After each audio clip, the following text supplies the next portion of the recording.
Hello friends, வணக்கம்.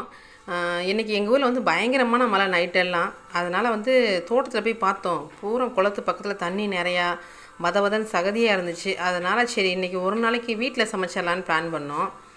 இன்றைக்கி என்ன சமைக்க போகிறோன்னு பார்த்தீங்கன்னா, மண் சட்டியில் கருவாடு குழம்பு செய்யலான்னு இருக்கோம். அதனால் அதுக்கு தேவையான பொருள் பார்த்திங்கன்னா, வெங்காயம், தக்காளி, பச்சை மிளகாய், கருவேப்பிலை, அப்புறம் அதுக்கு என்ன தேவையோ அந்த மசாலா நம்ம எடுத்துக்கலாம். இப்போ வெங்காயம் கட் பண்ணிகிட்டு இருக்காரு. வெங்காயம், பச்சை மிளகாலாம் இதை கட் பண்ணி முடித்தோடனே நம்ம கருவாடு குழம்பு செய்ய ஆரம்பிச்சிடலாம். ஆனால் இதுக்கு முன்னாடியே என்ன பண்ணணும்னா, கொஞ்சம் சுடுதண்ணி காய வச்சு கருவாடில் நல்லா ஊற்றிடணும். ஏன்னு பார்த்தீங்கன்னா, கருவாடில் நிறையா உப்பு இருக்கும். உப்பு அந்த அழுக்கெல்லாம் போனோம்னா சுடுதண்ணி வச்சு தான் ஊற்றணும். வாங்க சுடுதண்ணி வச்சு முதல்ல கருவாடை நல்லா முங்க வச்சிடலாம். சுடுதண்ணி ரெடி ஆகிடுச்சா?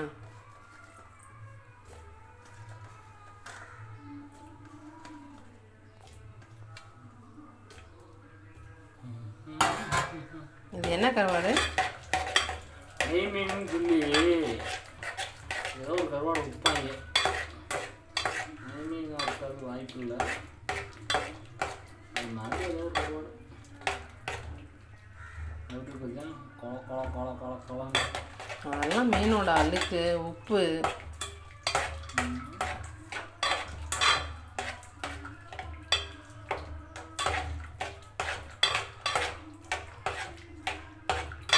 இது நெய் மீன் மாதிரி இல்லை, வெளிச்ச மீன் மாதிரி இருக்குது. வெளிச்சத்தில் கட்டுறதுனால அது வெளிச்ச மீன் தானே. வெளிச்ச மீன் நெய் மீன் வெளிச்ச மீன். மீனுக்கு ஊருக்கு ஒரு பேர் வச்சு தர்றாங்க.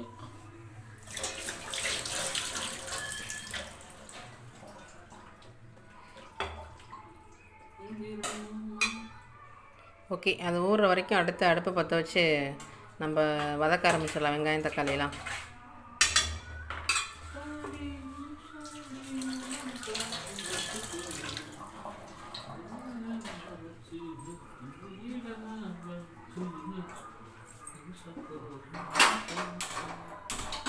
இன்னைக்கு மண் சட்டியில் செய்ய போகிறோமா கருவாடுன்றனால.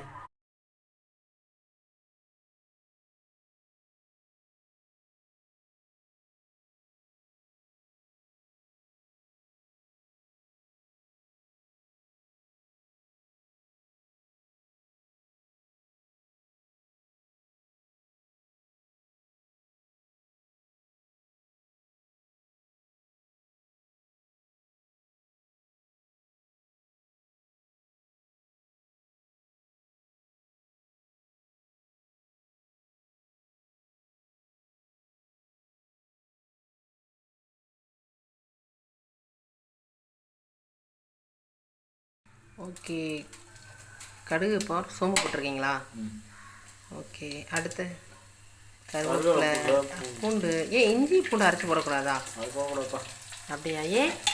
எல்லாத்தையும் போடலாமா? நம்ம வித்தியாசமாக பண்ணுவோம். கறி குழம்பு பண்ணுறோம், கருவாட்டு குழம்பு, காஞ்சி குழம்புல கருவாட்டு குழம்பு. Okay okay, understand. சரிங்க, நீங்கள் சொன்னால் கேட்டது. நீங்கள் சொல்கிற சமையலை கற்றுக்கிட்டு தானே இப்போ நான் டாப்பாக வந்துட்டுருக்கேன். பசங்களை கூப்பிட்டு கேளுங்க, யார் சமைக்கிறதுக்கு அவங்களுக்கு பிடிக்கும் அப்படின்னு. எங்கள் அம்மா சமையல் தான் சொல்லுவாங்க. காரணம் எங்கள் அப்பா சொல்லி கொடுக்குறாருன்னு பாங்க. இந்த பச்சை கலரில் நீட்டமாக செடியில் வளர்க்குறது தெரியுமா? உரப்பாக கூட இருக்குண்ணே. சீனியை வளர்க்கவா?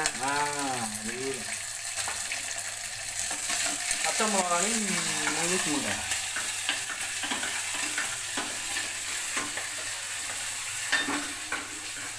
மண் சட்டியில் பச்சை மிளகா வதக்கிறது அப்படி சூப்பராக இருக்குது வாடை.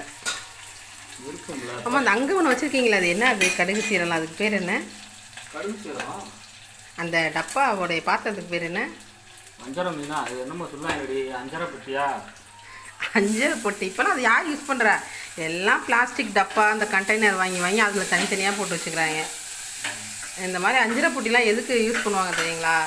அப்போல்லாம் ஒரே இதில் எல்லாமே கல்யாணம் பண்ணால் சீது கொடுத்துருவாங்களா?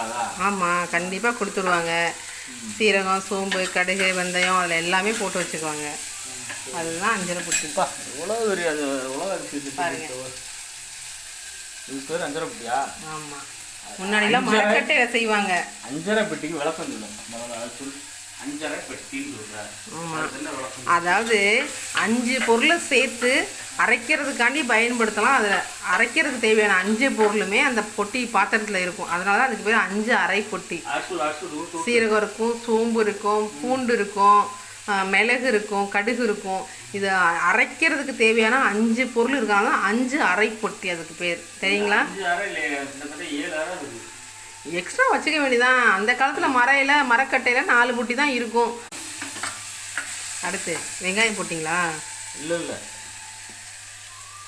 ஐயா, உங்கள் கூட சமைக்கிறது எனக்கு பெரிய போராட்டமாலாம் இருக்குது. நான் ஒன்று சொன்னால் ஏட்டி பிடிக்காவே இல்லை பேசுகிறீங்க. எப்படி தான் உங்கள் கூட எல்லாம் வேலை பார்க்குறாங்கன்னு தெரியலையே. வேலை பார்த்தவங்கெல்லாம் கேள்வி. சிவகார்த்திகேயன் சொன்ன மாதிரி ஐயய்ய இப்படி பேசுனா எப்படி குடும்பம் நடத்துறதுன்னு அப்படி தான் ஆயிடுச்சு. யூடியூப் வீடியோ, ஃபேஸ்புக்கில் வீடியோ போடுறதும் போது என்ன போட்டு உசுரம் வாங்கி ஆம்சா ராஜாமா ஸ்பீட் இருந்தேன். எல்லா நேரமும் சுத்த முடியுமா? அதுக்குன்னு ஒரு டைம் இருக்குல்ல. வெங்காயம் நல்லா வதங்கிடுச்சு.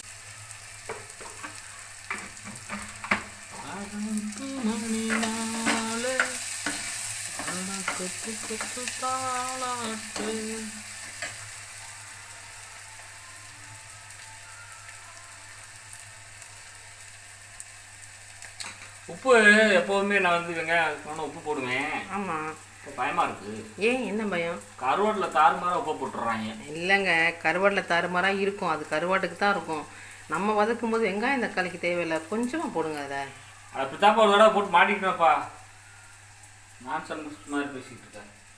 ஒரு தடவை அப்படித்தான் நார்மலாக வெங்காயம் போட்டால் சீக்கிரம் வதங்குறதுக்கு கொஞ்சம் உப்பு போடுவேன். தக்காளி வதங்கினா கொஞ்சம் உப்பு போடுவேன். அது மாதிரி போட்டு ஒரு தடவை ஏகப்பட்ட உப்பாகி போச்சு. அதை எடுக்கிறது நான் பட்ட பாடு, ஏகப்பட்ட பாடு. சரி, உப்பு அதிகமாகச்சுன்னா அதை சரி பண்ணுறதுக்கு என்ன சேர்க்கணும்? ஒன்றும் பண்ண முடியாது. சும்மா நிறைய பேர் சொல்லி உருளைக்கிழங்கு வெட்டி போடலாம், மைதா மாவு உருட்டி போடுங்க அப்படின்லாம் சொல்லுவாங்க. எனக்கு தெரியாது, அது மாதிரி எடுத்த மாதிரி தரும். லெமன் புரிஞ்சு விடுவாங்க. அது நம்ம பண்ணுற ஐட்டத்தை பொறுத்து இருக்கு. லெமன் புரிஞ்சு விடுவாங்க, எல்லா வேலையும் சொல்லுவாங்க. ஆனால் அது அந்தளவுக்கு இருக்காது. யூடியூப்ல ஃபேஸ்புக்கில் நிறையா பேர் சொல்லுவாங்க, உங்களுக்கு சமையலில் உப்பு கூட போயிடுச்சா, இதை செய்யுங்க அப்படிமா. அது செஞ்சு பார்த்தா ஒன்றும் ஆகாது.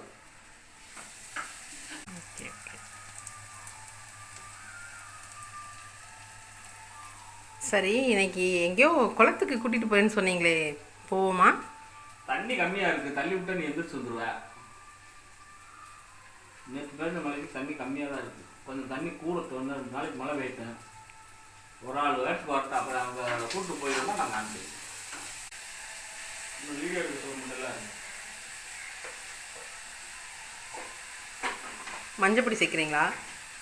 இல்லை, சவுக்கு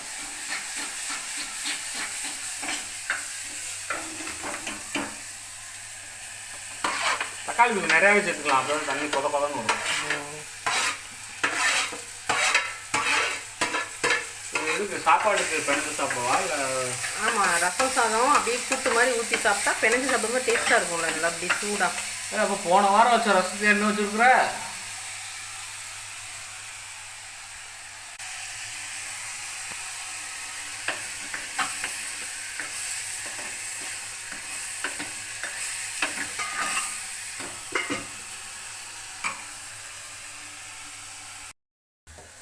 ஓகே, தக்காளி நல்லா வதங்குறதுக்குள்ளே நம்ம கருவாடை ரெடி பண்ணிடலாம். கழுவி கருவாடை தானே ரெடி பண்ணிக்கிட்டு இருக்கோம்.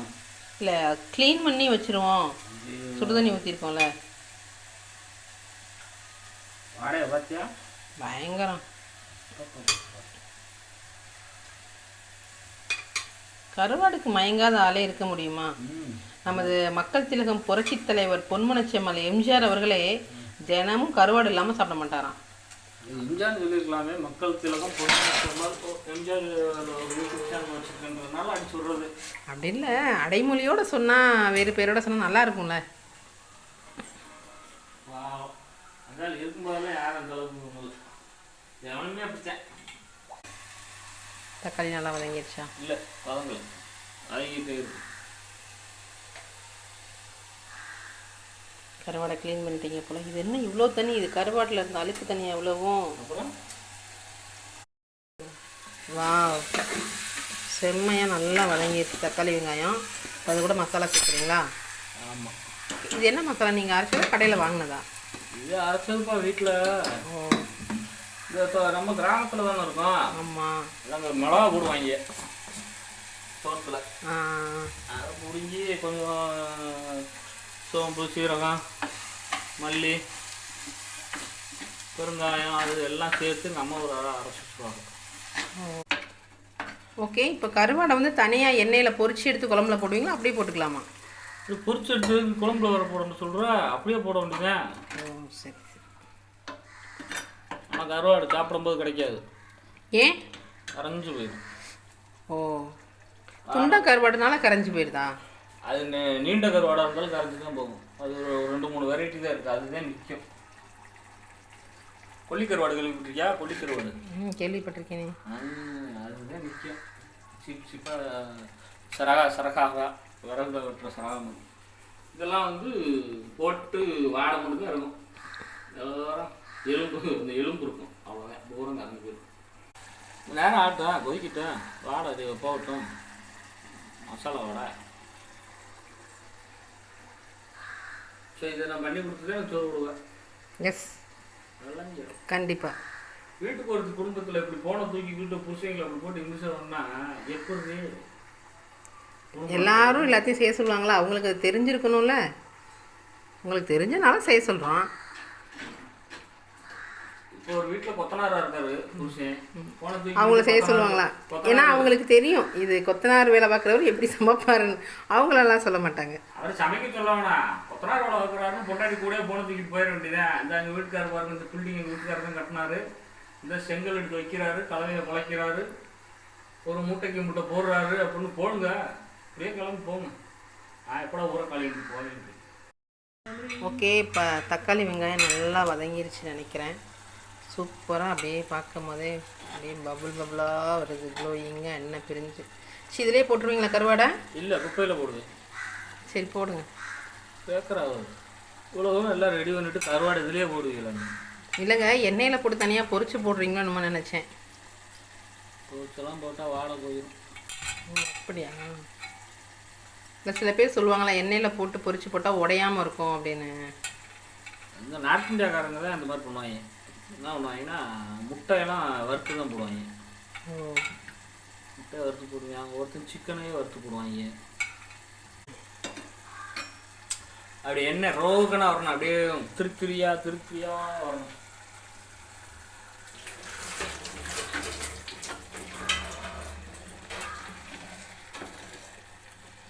கிண்டாதப்பா, குறைஞ்சிட போகுது. ஓகே ஃப்ரெண்ட்ஸ், இங்கே பாருங்கள், நம்ம எதிர்பார்த்த கருவாடு குழம்பு ரெடி. எவ்வளோ எண்ணெய் பிரிஞ்சு பார்க்குறதுக்கே மேலே ரெட் கலரில் சூப்பராக இருக்குன்னு பாருங்கள். ஓகே ஃப்ரெண்ட்ஸ், இன்றைக்கி இந்த வீடியோ போதும். இதை விட இன்னும் ஒரு சூப்பரான ரெசிபியோட நாளைக்கு உங்களை சந்திக்கிறேன். Thank you friends.